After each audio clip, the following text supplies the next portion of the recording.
Here's the intro. Hey, dude. Yeah. Somebody told me that you've got Jason Newsted bass to make this video with. Is that right? I do. Check it out. We are here to celebrate the bass lines of the awesome Jason Newsted. We're going to be breaking these lines down. It's going to be a bunch of fun. We got tab and notation, as always, for all of the bass lines down there in the description below. We're just straight into one. Go into one.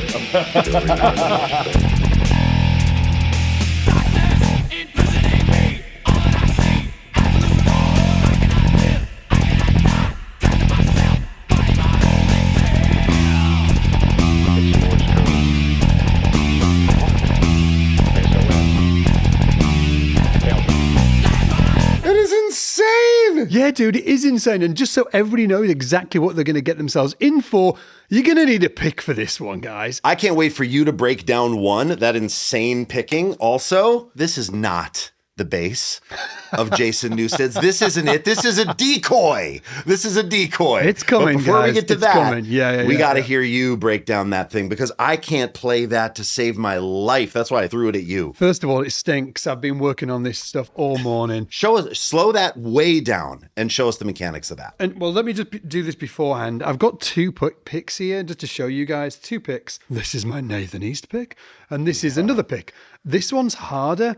And when I was trying to play this earlier, like using this harder pick, it didn't work so well. The Nathan East pick, even though it's still hard, it's like got a little bit of play in it. And to get that kind of cash, to get that, for me, I need just like a little bit of play in that pick. And then in terms of the phrase itself, it's just, or 1, 2, 3, 4, 5, 6, 7. So 16th note triplets. Holding the pick between your thumb and the knuckle, yeah, right? Thumb and knuckle, and I've got my hand over the strings here because I want to mute it a little bit. Ah! Let me ask you this. For the people that can play it about this fast, like me, what do you do to get from this tempo to the tempo that you're at? I don't think it's a case of going, like getting the metronome on and moving it and going... You know, I don't think it's that. I think it's more kind of, can you do like 1, 2, 3? Look at it. Yeah. Yeah. Yes. There you go. So you can do da-ga-da. So you almost just do, and now do, instead of just going, you're going to go.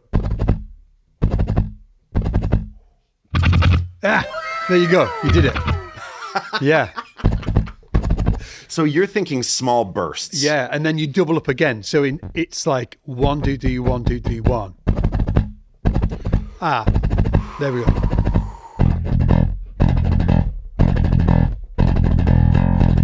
And Jason absolutely nails it. So famously, though, you couldn't hear the bass on the record, right? And Justice for All, Jason Newsted joins the band. And what happens? Why can't we hear the bass? Dude, I've got the story right here. So Lars comes in, and he walks in, he listens to it back a couple of seconds, he goes, he shakes his head, he says, stop tape. I said, what's the problem? All right, I want you to drop the bass level down in the mix where you barely audibly can hear it. I thought it was a joke. So I did that, and then they said, all right, drop it down another 6 to 8 dB. I looked at Hetfield like this, I said, is this guy serious? Yeah, at the end of the day, if the band wants something, regardless of what I think or say, it's their record, they have to have final say. I get that. But I was so pissed off the way this was sounding, I called up my managers and I said, I love this band, but their direction I'm not going to be happy with. Find somebody else to do this record. Find somebody else to do this record. That's great. Lars just wanted the bass out. Wild, right? Do you want to hear another cracking track from Injustice for All? Oh, one that Jason co-wrote? Oh, Blackened. Blackened in the air, winds of ripple sand, throwing all you see into obscurity. Death and mother, never a rebirth, evolution dead, never will it be, never.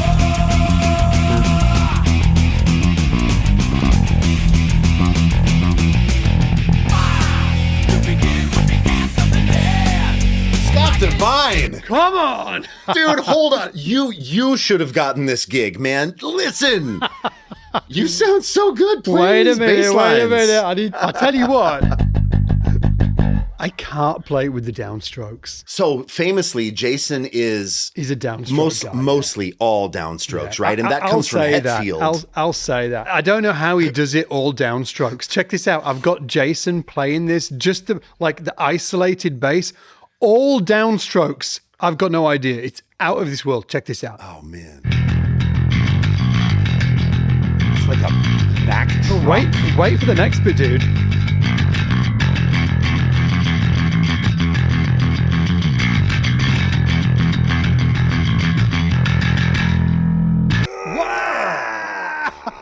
Nasty. Hey, slow it down for the peasants. Slow it down for the peasants. So here it is. So it's. So that's the phrase A sharp, F sharp, G, B, A sharp, then G, and then open E. So tab and notation below for anybody that needs it. That's me. I need it. And then he goes to the G every sort of fourth. But then you've got that bit, which is just a brute.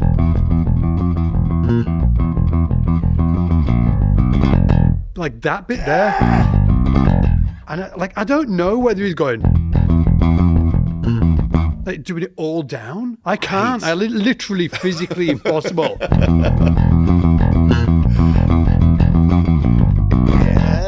Except that you maybe just not. did it there. Well, I need to do some more push-ups or something like that. Who knows? And hey, dude, maybe it's important that we mention, how Jason Newsted ended up in Metallica, because famously, it was Cliff Burton beforehand. Cliff Burton passed away in a tragic accident, and Jason was the one that took his place, right? So Jason Curtis Newsted was born in Battle Creek, Michigan, 2 older brothers and a younger sister. He grew up on a farm. And by, 6 years old, he's seeing crazy stuff on the farm. He's got to take care of the chickens and the cows. He's seeing live births. Birthing sheep. That's why he's got them frickin' downstrokes down, dude, because he was wandering around a farm at 6 years old with like Popeye forearms. It's true.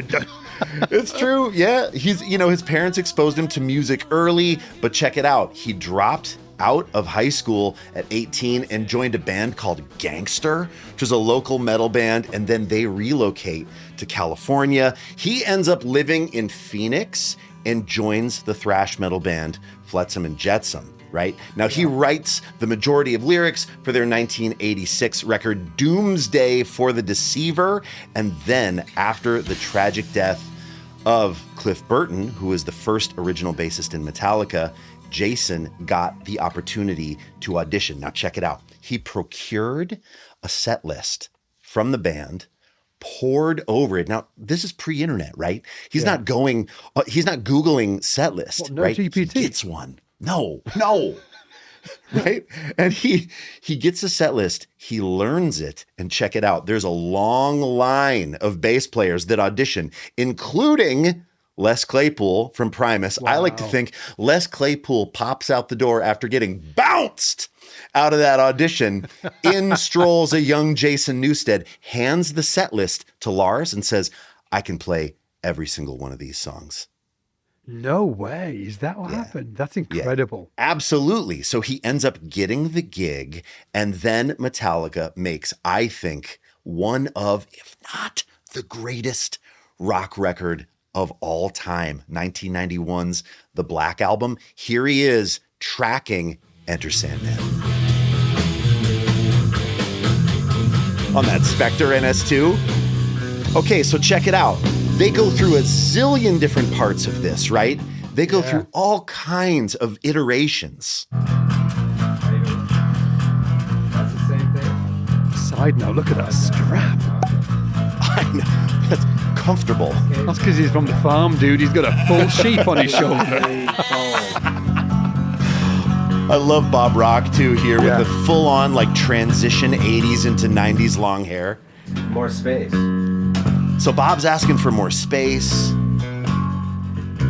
They're trying to work out the main part and then the sort of pre-chorus part. Seems to take away from it when he plays straight through it. Just in that, Not in the finding hook it. section. If you want it the other way, I just don't think it sounds good. I mean, we can do it that way. I don't think it sounds good, man. Dude, ultimate like producer flex. Yeah, of course you can do it that way. It doesn't sound good, but sure. Dude, I love this documentary, by the way. Or what? I mean, is it a documentary? But Yeah. I've watched it as a kid, and it was wild. Actually, the dynamic in the studio was wild. Yeah. There was like a lot of egos in there. You know. Yes. This is a year and a half in the life of Metallica. And if you haven't seen it, it's so cool because half of it is a tour. It's like them making, so the first half is them making the Black Album. The second half is them on the road playing these songs. It's incredible. What does it become? The sound, dude. Here's what it becomes. Here it is.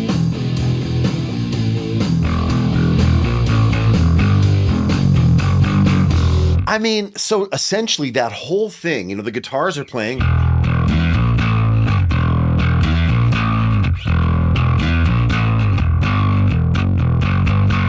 Right? And Jason ends up, they try a million things, and Jason just ends up pounding, playing part of the riff and then hitting the thing at the end. So the line becomes.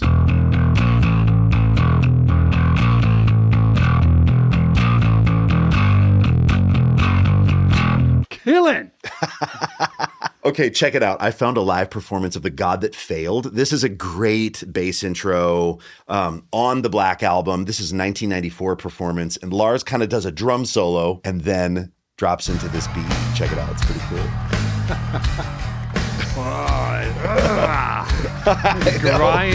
Growling. There he is. There's the man. What bass is that? An Ibanez? I think so.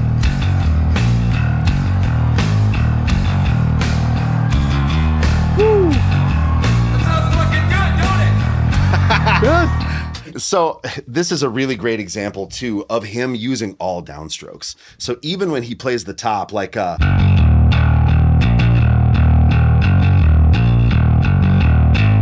it's not this. If you want to check that out, tab and notation is below. You tune your bass down a half step because that's that low, like drop half step E flat tuning that a ton of rock bands were doing that absolutely befuddled my first teacher. I brought this in to learn it and he had no idea what was going on. He was like a classical, like upright guy, and he heard this crazy pick thing in E flat. He was just like, I don't know, man. But so where my first bass teacher failed me, we will not fail you.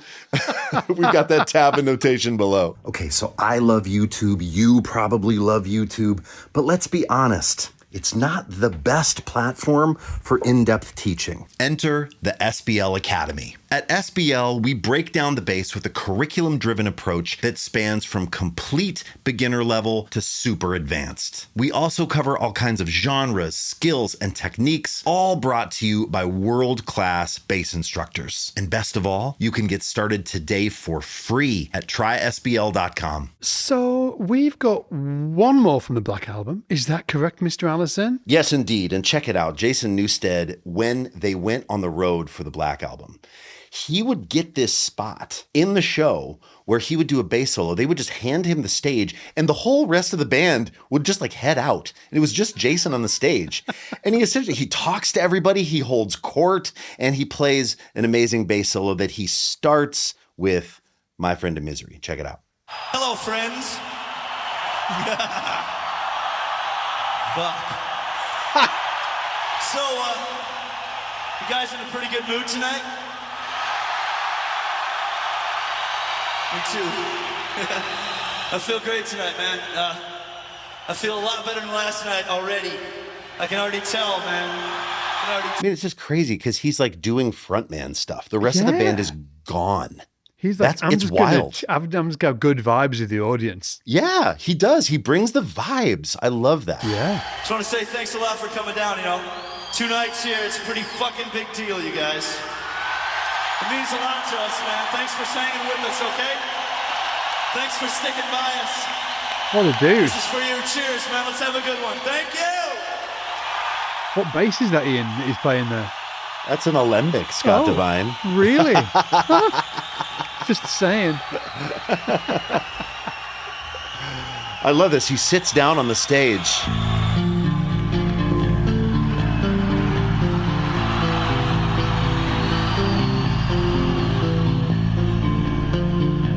Does this great intro of My Friend in Misery.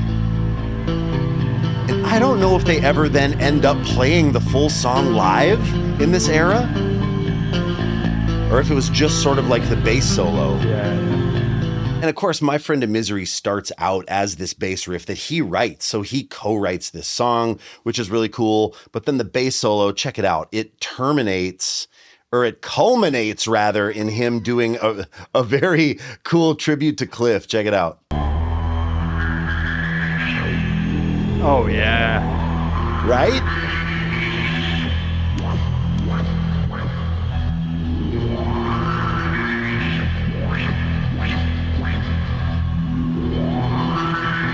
Using the wah and the fuzz. Yeah.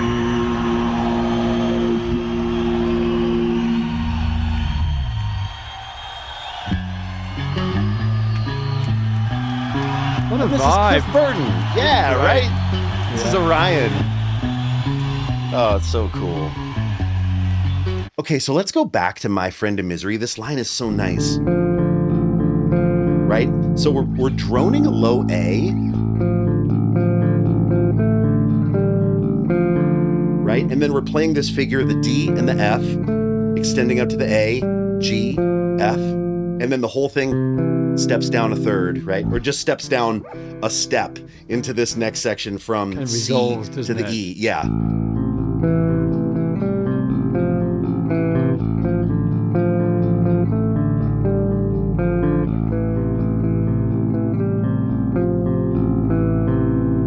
That's beautiful.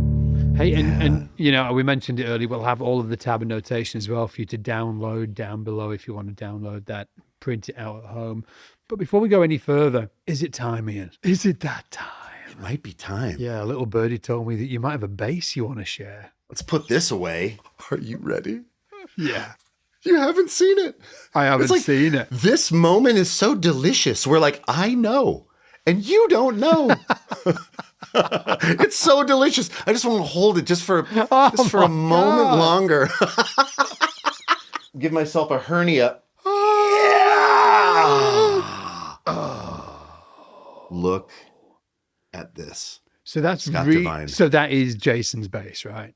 Yes. Or was owned by Jason Newsted. It Yeah. wasn't the one in the video, right? That was a 4-string. No, this is a 10-string. Can we take a look at this headstock? Yeah, 10 strings. And before I plug it in and play it for you, let's hear Jason talk about it. This is one of one. This is a 10-string Alembic Europa from '92. So you see the Purple Heart, one piece from there to there. This thing is a beast, an absolute beast. The weight of it itself, you have to just be a straight badass just to carry it, but let alone play it. That's true because I weighed it. I want you to guess how much it weighs. 11 and a half pounds. Oh, you need to go higher than that, Divine. 12 and a half pounds. Higher. What? 13 and a half pounds. Higher. 14 and a half. 14.3. That is This bass weighs insanity. 14.3 pounds. Somebody that really could make this thing happen, I want it to get in their hands. I want to see what this thing can actually do. I was never able to give it actually enough time, but I did take it on tour, Black Album tour, all that kind of thing. Even some studio stuff, I think. But there you go. Really, really special piece of history, piece of metal history. If you deserve it, I guess you'll get it, you know. But that's a wonderful one of one right there, man. One of one. No pressure. And who got it, Ian? Who sent it to you? How did you end up with it? Okay, so Rex Brown from Pantera bought this bass from Jason Newsted, just gave him a call. This was not an inexpensive instrument, as you can imagine. I think it was, when it was listed on Reverb, it was listed for $30,000. Yes. Crazy. Yeah. Crazy. And so we did an interview with Rex Brown. I got a chance to talk to Rex for SBL. We had a great time. And at the end, he was like, hey, man, you want to see something cool? And I was like, yeah.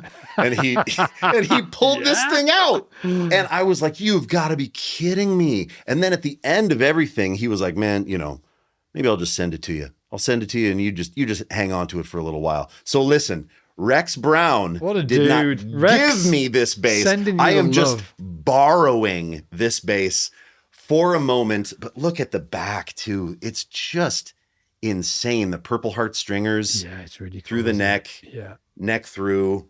Yeah. Should we plug it in? Yeah, dude, plug it in. Plug it in.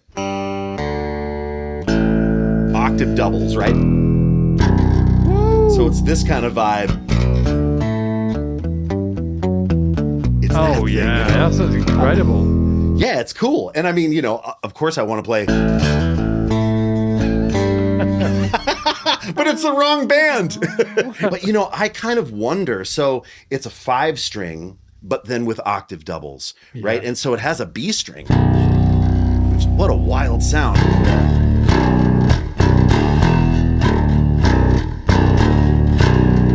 Maybe put a little grind on it.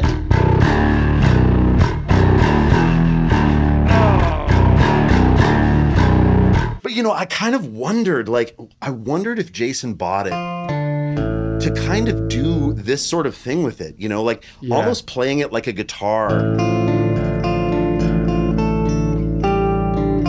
Right? Oh, that would have been sweet, yeah. Yeah. His style would have really lent itself to that as well. Yeah. Yeah. Like just playing those kind of chord figures. I don't know if Jason ever used this on a record or if he ever used it live. I actually scoured the internet to try to find clips of him playing this live.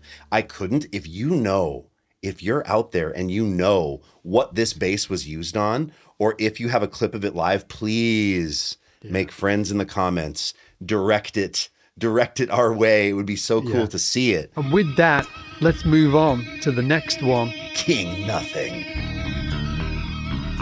Sadowski era. Oh, the Sadowski era. Just tromping through the snow?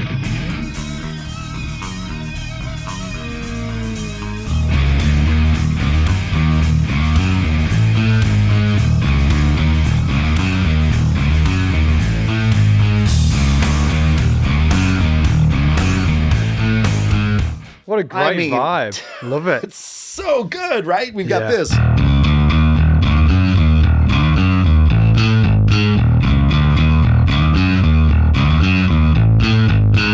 Again, we got that tab and notation below. Take a bass. This one is also down in E flat. Drop it down, grab a pick, smash those strings. And maybe while you're at it, smash like on this video. Smooth operator. Slow that down one bit. Just slow that down just for a second. Yeah, I got you. We've got...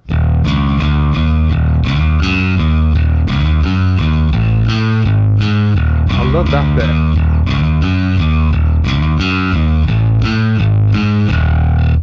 Oh, sick. It sounds incredible. What do we want the people to do? What do we want the people to do next? We want you to let us know who we have missed in the genius category. Who do you want us to break down? Also, what basses would you like us to procure? I'm so curious if there are any basses that we can get our hands on that we could showcase. So in the comments below, please drop down what you want us to cover in terms of bass player and in terms of bass, and we'll do it for you. Ian secretly just wanting more basses. Guys, we'll see you next time. Bye. One of my favorite Instagram accounts is called Lars Ulrich's Toe, and it's a single shot posted every single day, the same clip, the same video every single day of Bob Rock rolling backwards and onto Lars Ulrich's toe. Something that we're gonna fix drum-wise. Ow! Don't fucking ever do that again, ever! Would you put some fucking shoes on? Tell me what to do. You shouldn't put your foot under his... Don't tell me what to do. He's like fucking such a child. And look, check it out. Oh my God. Look at Lars's face. That's really funny. SBL Jason Newsted.